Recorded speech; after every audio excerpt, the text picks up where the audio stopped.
Alors je voudrais dénoncer un symptôme assez inquiétant chez ceux qui pratiquent l'astrologie, qui consiste à vouloir réduire tout ce qui est dans le monde à ce qui est dans le thème astral. Évidemment, c'est une facilité. Au lieu de regarder ce qui se passe, tout est dans le thème, on va étudier les aspects, etc., tout ce qui se croise, et ça se substitue à la connaissance même du monde. Et à mon avis, il y a quelque chose de pathologique dans cette façon de faire. Et à mon avis, d'une certaine manière, il faudrait concevoir des thérapies s'adressant à des personnes qui sont intoxiquées par l'astrologie, qui sont addictes de l'astrologie. Ces thérapies peuvent fonctionner sur différents plans. Premièrement, une remise en question des fondements théoriques de l'astrologie, ou de ceux que telle personne utilise.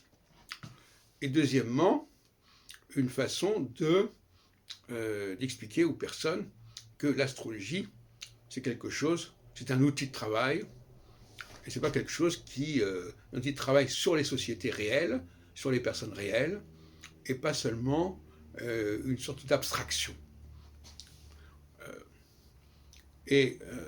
Sur ce point, j'insiste beaucoup là-dessus, je préfère une astrologie très simple, avec très peu d'informations, mais d'informations sûres, à une astrologie pléthorique, ramifiée, etc.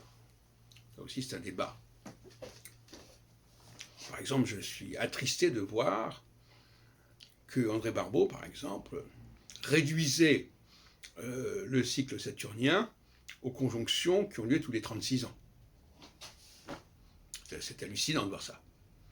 Il est évident que Saturne passe par des phases, ne serait-ce qu'on peut déjà diviser en 4 son cycle, en périodes de 7 ans, et que ces périodes de 7 ans sont alternatives, c'est-à-dire qu'il y a une période A, une période B, une période A, une période B. Donc il y a une dualité. Je préfère qu'on dise que... Alors, il y a le problème du pile ou face, dont j'ai parlé déjà.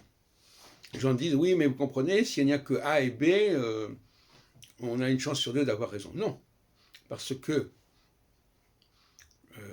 si un phénomène a lieu constamment pendant une certaine période, on n'est plus dans le A et le B. C'est une constante. Pendant la période en question, il y aura toujours le même phénomène qui va se produire. Donc, voyez-vous, donc cet argument du A et B, du pile ou face, il est ridicule.